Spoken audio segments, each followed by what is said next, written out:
ফের ভিন রাজ্যে গিয়ে পরিযায়ী শ্রমিকের মৃত্যু। ভিন রাজ্যে শ্রমিকের কাজ করতে গিয়ে মৃত্যু হলো এক শ্রমিকের। সেই শ্রমিকের দেহ ফিরল ইটাহারের বাড়িওল গ্রামে। ঘটনায় শোকে ছায়া নেমেছে মৃতের পরিবার সহ গোটা এলাকায়।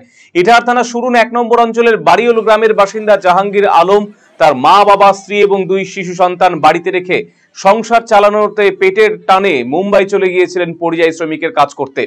সেখানে স্থানীয় শ্রীনগর এলাকায় রাজমিস্ত্রির কাজ করার সময় 5 তলা বিল্ডিং থেকে মাটিতে পড়ে যায় সে। এরপর স্থানীয় স্বাস্থ্য কেন্দ্রে তাকে নিয়ে যাওয়া হয়। নিয়ে গেলে সেখানে চিকিৎসকরা মৃত বলে ঘোষণা করে জাহাঙ্গীরকে। এই খবর ইটাহারে বাড়িতে আসা মাত্রই কান্নায় ভেঙে পড়েছে আত্মীয় পরিজন সহ এলাকাবাসীরা। বুধবার দুপুরে বাগডোগরা হয়ে গ্রামে মৃতদেহ আনা হলো। স্থানীয় মানুষজন ভিড় করে ওই এলাকায়। শোকের ছায়া নেমে এসেছে গোটা এলাকাতে।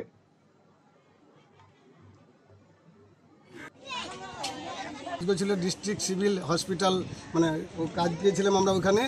খবর দিল আর কি সুপারভাইজার বাঁশকাটা গোবিন্দপুরে আর কি, যেরকম জাহাঙ্গীর আলম যে আছে আমাদের সাথে কাজ করেছিল সে মারা গেছে আর কি। মারা যাওয়ার পরে তোমরা এই মতো অবস্থায় ওদের কাগজপত্র দাও আর দাও। ও বর্তমান আমরা হসপিটালে নিয়ে গেছি, হসপিটালে ডেট বলে মানে ঘোষণা করেছি আর কি, মৃত্যু বলে। তাতে 6টা 50 মিনিটে মৃত্যু হয়েছে। আর 1/7/2025 1/7/2025 6টা 50 মিনিটে ডেথ মানে মৃত্যু হয়েছে। তাই বয়স হচ্ছে তার জাহাঙ্গীর আলমের 34 বছর বয়স, মুসলিম জাতে, এবং বাড়িওল উত্তর দিনাজপুর সুরুন 1 অঞ্চল, বাড়ির উত্তর দিনাজপুর ইটাহার থানার মধ্যে বাড়ি পড়ে আর কি। এইবার শ্রীনগর, বোম্বাই শ্রীনগর, BNSS 194,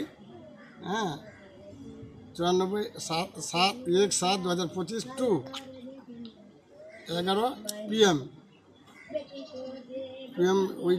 রায়গঞ্জবাসীদের জন্য সুখবর। যারা দীর্ঘদিন ধরে জয়েন্টের ব্যথা এবং হাড়ের সমস্যায় ভুগছেন তাদের জন্য রায়গঞ্জ দিশারিতে আসছেন RN টেকোর হাসপাতালের জয়েন্ট রিপ্লেসমেন্টে ভারত বিখ্যাত অস্থিরোগ বিশেষজ্ঞ doctor Barun Dutta, MD DNB। এখন থেকে প্রতি মাসের নির্দিষ্ট দিনে ডাক্তারবাবুকে দেখাতে আজই যোগাযোগ করুন দিশারি হেলথ কেয়ার, উকিলপাড়া, রায়গঞ্জ শাখায়। যোগাযোগ করুন 7477785509, 7477785512 এই নম্বরে।